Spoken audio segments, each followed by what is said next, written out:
Em alguns estados brasileiros, inverno é sinônimo de queimadas. É nesse período que as florestas estão mais sujeitas aos incêndios naturais ou provocados. Milhões de hectares de vegetação são destruídos, um prejuízo que se reflete no mundo todo. No Planeta Minas Meio Ambiente de hoje você vai saber por que é nessa época que mais ocorrem queimadas. Vai conhecer o trabalho de prevenção do fogo e acompanhar em detalhes a ação de um exército pronto para entrar em combate a qualquer momento.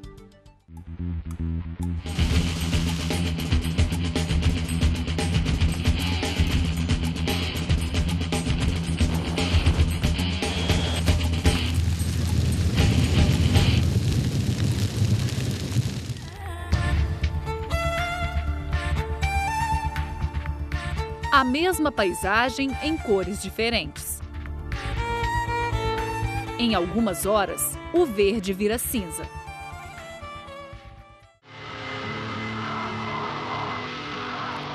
Mas são horas intermináveis para quem ficou frente a frente com o fogo.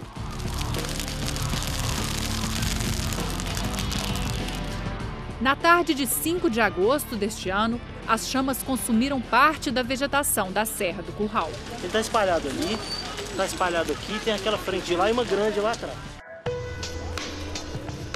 O relevo acidentado da serra e o vento forte facilitam a propagação do incêndio. As chamas logo ganham fôlego para subir a montanha. Em segundos, a linha de fogo se expande e engole a vegetação. O incêndio progride na face da montanha. Calculamos que cerca de mais ou menos um terço propriamente da área total da montanha tenha sido atingida. Apesar do uso de 3 aviões, 2 helicópteros e 91 pessoas empenhadas nessa operação, a situação no momento ainda não é de controle. Chega a noite e as chamas resistem.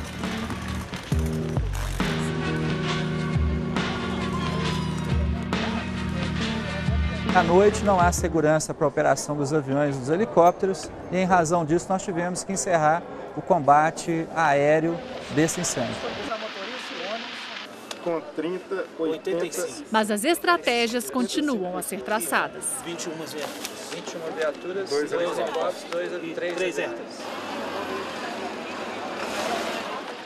Antes do amanhecer, o combate recomeça.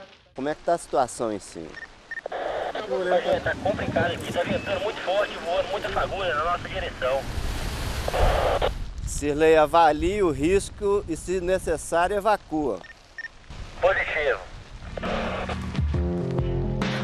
Controlar as chamas não era suficiente. A área atingida precisou ser resfriada para evitar que o fogo recomeçasse.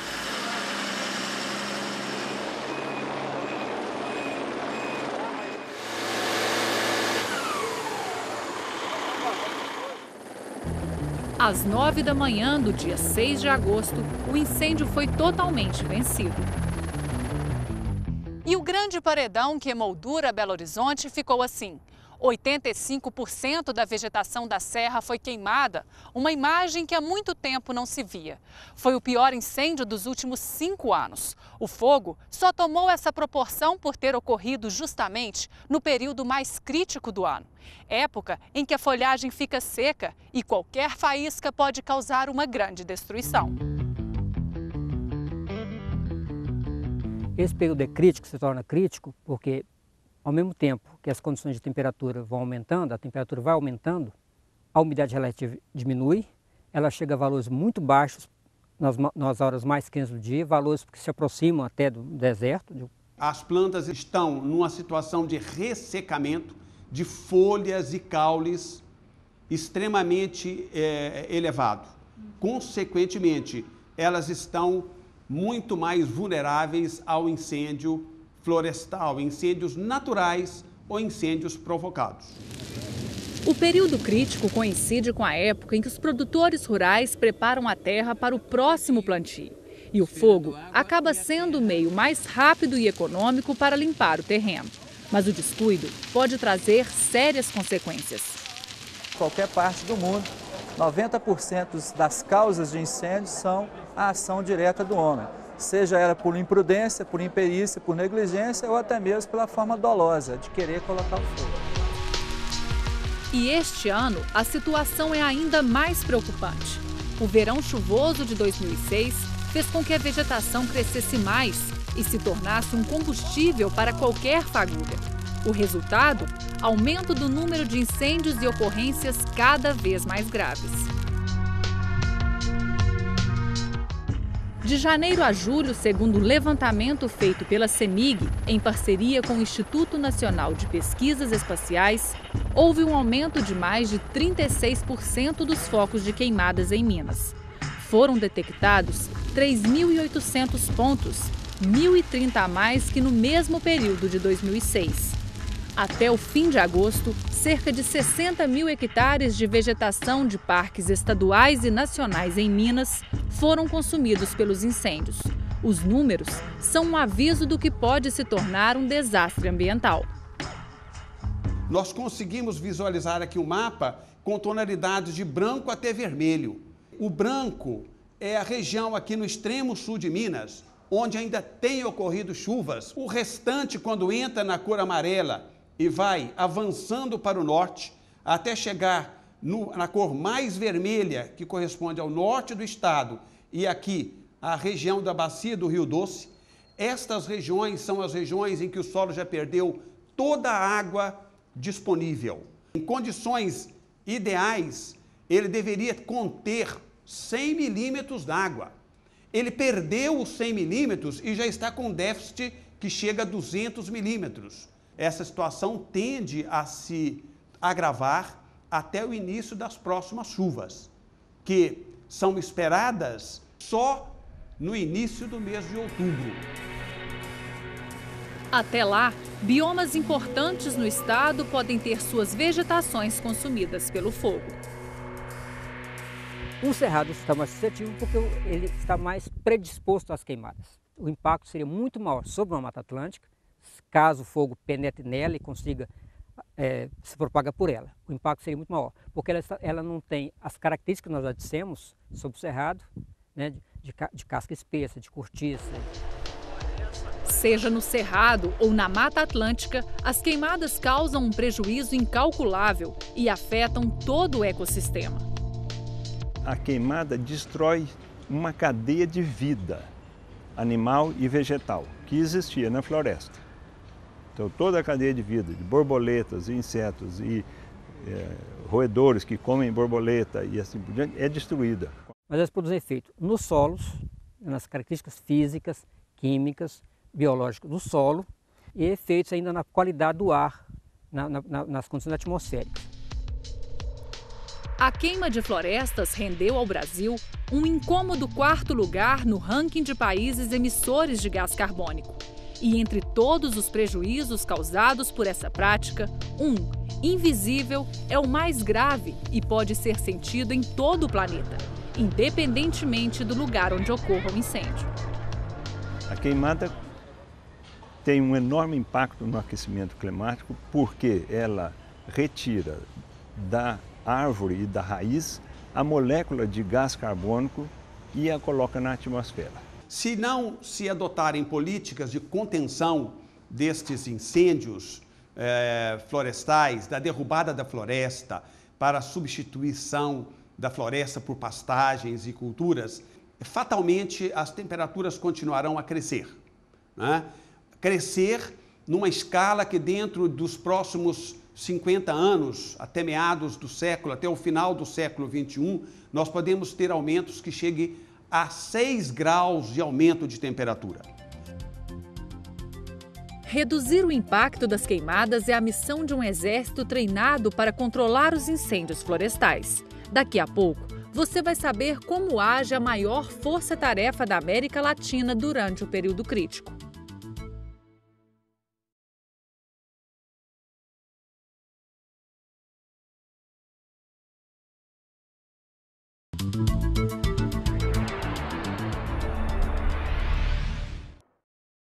O trabalho de combate ao fogo exige treinamento. Cada ação tem que ser planejada. Muito antes do período crítico, um batalhão se prepara para enfrentar as chamas e evitar que os danos sejam ainda maiores. Você vai conhecer agora como funciona a força que age na guerra contra os incêndios em Minas. Um exército se prepara para salvar o meio ambiente.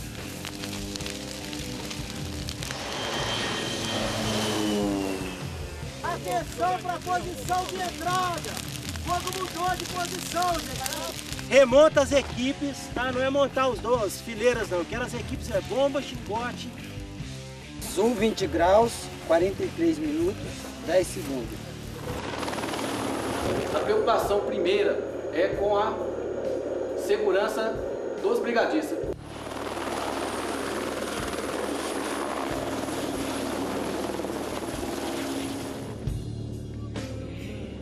2.500 brigadistas, homens e mulheres treinados para enfrentar juntos uma guerra contra um único inimigo. Ágil e traiçoeiro, tem o tempo a seu favor.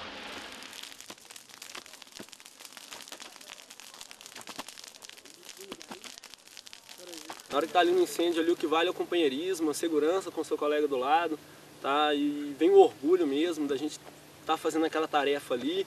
Trabalho que todo mundo devia fazer alguma vez, ou durante sua vida inteira, ou então pelo menos alguma vez durante sua vida. Um trabalho árduo que traz à tona sensações guardadas desde a infância. Um sentimento de super-herói. Qualquer trabalho voluntário que você faça, independente se é meio ambiente, se é para o lado humano, o sentimento é o mesmo, né? É de poder fazer algo pelo próximo. Voluntários dispostos a tudo para acabar com o fogo.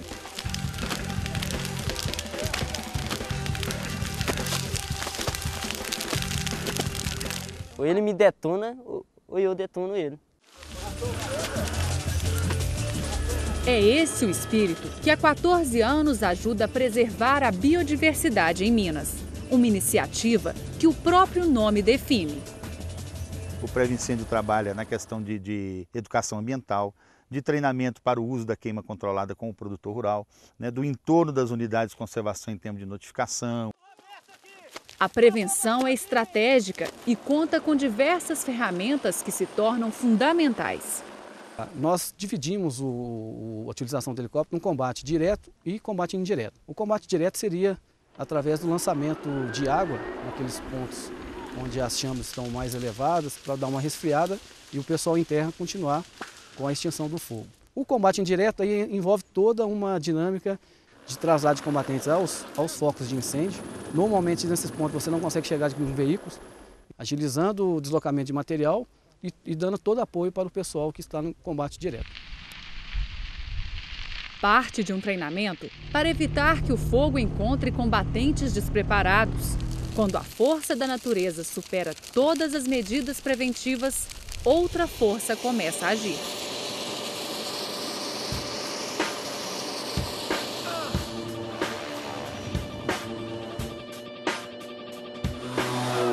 Quando as primeiras forças, os primeiros recursos forem empregados, já não conseguem mais controlar, aí sim é acionado a força-tarefa.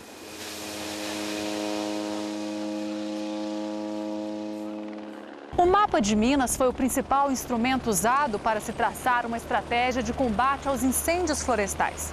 Por estar no centro do estado, Curvelo funciona como base para um verdadeiro quartel-geral. Em caso de emergência, daqui a qualquer ponto de Minas, são gastas no máximo 2 horas. Tempo suficiente para um arsenal entrar em ação.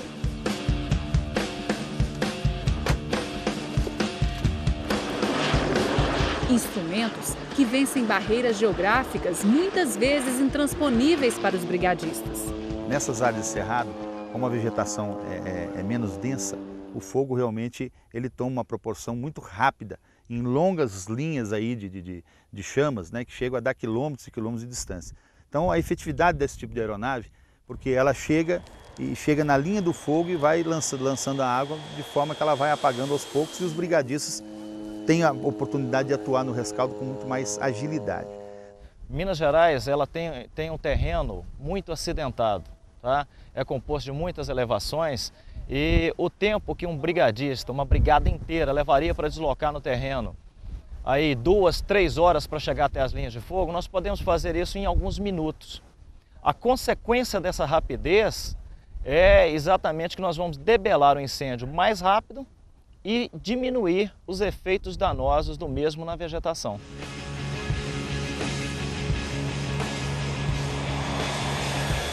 De junho a novembro, a Força Tarefa de Minas Gerais, a maior da América Latina, fica de prontidão. Um esforço coletivo para vencer as chamas. A gente precisava unir todos os parceiros dentro de uma estrutura única. A Polícia Civil tem 2 aeronaves de asa rotativa, ou seja, 2 helicópteros. A Polícia Militar tem 6 deles e atuam com 2 do IEF, né? E você tem o Corpo de Bombeiros, né, com todo o seu aparato também, que juntando forma essa grande força-tarefa. Se não fosse isso, realmente a gente não conseguiria montar uma equipe padronizada que pudesse atingir os nossos objetivos, né? O coração da força-tarefa está nesta sala. Aqui chegam as informações enviadas por 12 satélites que monitoram os focos de calor 24 horas por dia. Aqui está uma alerta verde que pode ser uma queima controlada, ainda não está ameaçando o parque. Aqui já é um alerta amarelo, deve estar dentro do parque ou muito próximo do parque. Aí eu peço um relatório. No mapa do estado, a evolução dos alertas verde e amarelo é acompanhada de perto. Um foco de calor nem sempre é sinal de fogo. E graças ao sistema, tirar essa dúvida ficou ainda mais rápido. O fogo é uma corrida contra o tempo. Quanto mais rápido eu chegar, menos área queimada eu vou ter. Tempo que faz e desfaz. A cada período crítico, focos de incêndio destroem o que a natureza volta a construir. E a batalha recomeça numa guerra sem fim. Nós não vamos conseguir segurar tudo, nós vamos ter ainda incêndio todos os anos, mas a gente tem certeza que com esse tipo de instrumento nós vamos realmente conseguir reduzir a perda de biodiversidade ano a ano. No meio do fogo, homens e mulheres lutam para apagar as chamas que consumiram parte da vegetação de Minas em agosto. Em instantes, os detalhes de uma guerra contra um inimigo poderoso.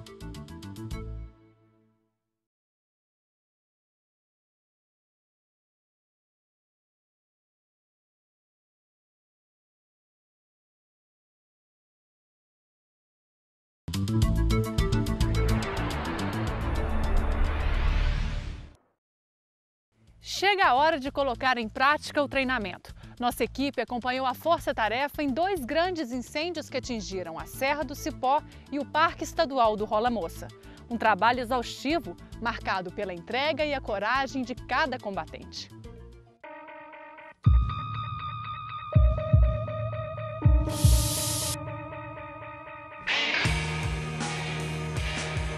Tem um escalador inglês que falou que ele escala porque as montanhas estão lá. Então a gente vai combater o fogo porque o fogo está ali. Cânions e gargantas sinuosas encobertos por uma cortina de fumaça. Um incêndio coloca em risco a biodiversidade de um dos maiores patrimônios naturais de Minas. E sem falar na mortandade de fauna e alguns danos a patrimônio histórico, como por exemplo a Pedra do Elefante que queimou ontem e tem um patrimônio histórico aí, registro do homem na passagem pela serra há mais de 7.000 anos. O fogo, que já durava 3 dias, começou fora dos limites do Parque Nacional e não queria dar trégua. Então nós estamos hoje, nesse exato momento, com 3 grandes focos. Um no alto dessa serra, região do Palácio Salitreiro. O outro aqui nessa baixada que a gente consegue ver o foco daqui. E um mais ao fundo, localizado no travessão. Em alguns momentos, a barreira de chamas deixava sem ação os brigadistas que lutavam para proteger a serra. A gente olhando o fogo, a gente se sente pequeno, né? E às vezes até desanima. O que dá energia para a gente é pensar que ainda tem muita coisa a ser salva e quanto mais a gente conseguir agir, mais área nós vamos salvar. E isso motiva, está todo mundo motivado a terminar com esse fogo o mais depressa possível. Quem enfrenta um incêndio mede forças com a natureza. No momento o fogo é mais forte que a gente, outra hora a gente é mais forte que o fogo. Por terra ou pelo ar, o ataque era certeiro. Foram 6 dias de incêndio e 50 mil litros de água lançados pelas aeronaves sobre as linhas de fogo. Apesar da união dos esforços, 6 mil hectares de vegetação foram destruídos. Mas o que alimenta os combatentes não pode ser medido por números grandiosos, e sim pelo instinto de salvar a vida que se espalha pelo parque. A gente considera cada metro quadrado aqui na serra muito importante, então muita coisa foi salva. Mas amanhã a gente vai estar lá de novo, cedo. E qual que é a perspectiva? Vencê-lo, com certeza, a gente entra para vencer. Embora eles estejam certos que a luta de hoje não garante a próxima vitória. A gente sabe que amanhã tem mais guerra, né? E a batalha do dia seguinte será travada a 150 quilômetros daqui, para onde a força-tarefa é deslocada.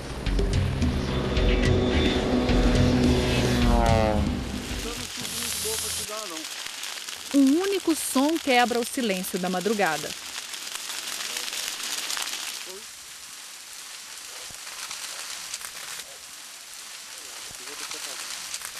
No segundo dia de incêndio no Parque Estadual da Serra do Rola Moça, o combate teve início nas primeiras horas do dia. É que a baixa temperatura ajuda no trabalho de controle das chamas, uma luta contra o fogo e também contra o tempo.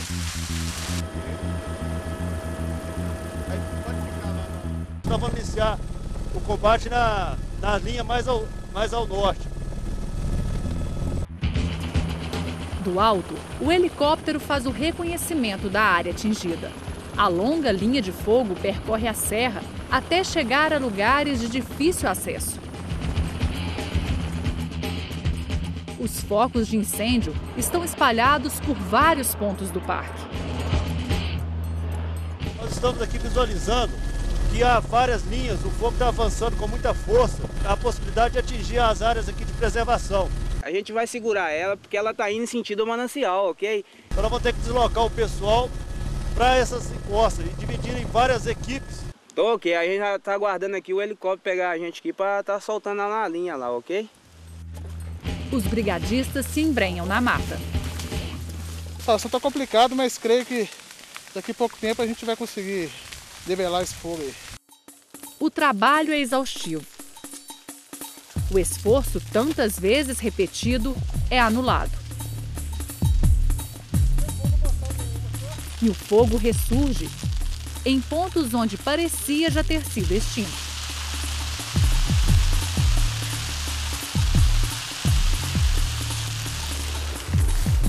É preciso encontrar mais forças para continuar no fronte. E é na união que os ânimos se renovam. Um trabalho de várias equipes em harmonia. Coordenação. Afirmativa, a linha mais complicada é essa de baixo aí mesmo. Eu não sei a direção que você vai vir, uma vez que o vento está de oeste aí no momento. Lançamento. A vitória contra o fogo. Vitória parcial, mas com sabor de dever cumprido. Nessa guerra da natureza contra a natureza, em que o homem é coadjuvante, a maior recompensa é garantir que a vida prevaleça.